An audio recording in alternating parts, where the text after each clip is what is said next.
పేరు వెంకటేష్. నేను acres crop care company ఎంప్లాయీని.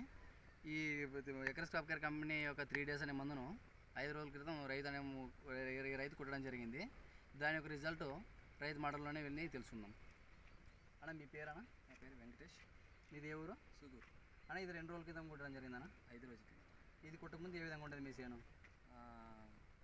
పచ్చదోమ, తెల్లదోమ, ముడత, పురుగు ఉండేది. ఇది కొట్టిన తర్వాత ఏ విధంగా ఉందన్న? ఇప్పుడు బాగుంది. ఇది ముడత కానీ పురుగు కానీ క్లీన్ పోయింది? క్లీన్ పోయింది. గ్రోత్ ఎలా రావడం జరిగింది? గ్రోత్ బాగా వచ్చింది.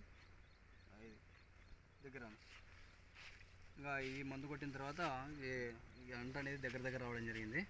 అంతేకాకుండా ఇది కొట్టిన తర్వాత పూత కాత అధికంగా దగ్గర రావడమే కాకుండా మన అంట కూడా కొమ్మ అంట కూడా దగ్గర రావడం జరిగింది. ఈ విధంగా దగ్గర రావడం వల్ల ఏమైందంటే కాపు సెట్ కూడా ఎక్కువ సెట్ కావడం జరుగుతుంది అనమాట. ఈ విధంగా ఇక్కడ నుంచి రావడం జరిగింది కొమ్మ. ఇట్లా గ్రోత్తో పాటు పూత కూడా రావడం జరిగింది. దీంతో పాటుగా పింజలు చిన్న పింజలు కూడా మనకి ఏర్పడుతున్నాయి. చిన్న పింజలు కూడా ఏర్పడుతున్నాయి.